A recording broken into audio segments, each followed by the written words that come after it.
Les caractères chinois lient les différents peuples de la Chine entre eux.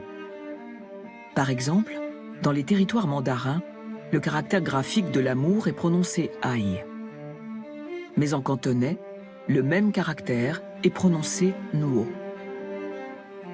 En phonétique, les deux mots vont être transcrits différemment, alors que dans l'écriture chinoise, ils sont tous les deux représentés par le même caractère.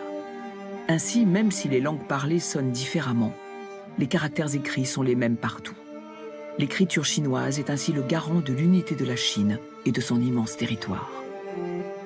Seuls les caractères chinois peuvent dépasser le problème des dialectes. Peu importe le dialecte, une fois écrit, tout le monde comprend.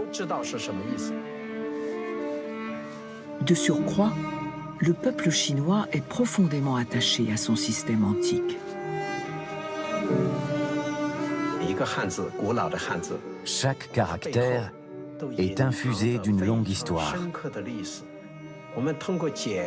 Chaque caractère, en remontant à l'époque de sa naissance, avec sa forme et l'évolution de sa forme au fil du temps, nous permet de révéler les mystères de la culture et de l'histoire.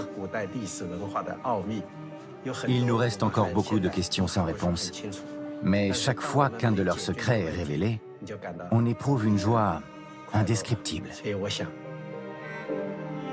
Les caractères sont l'incarnation de la civilisation chinoise. Chacun d'entre eux raconte un bout de la vision du monde de ceux qui l'ont fondé.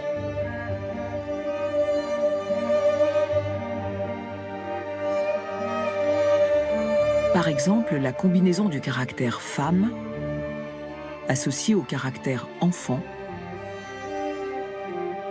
donne le caractère qui signifie bien.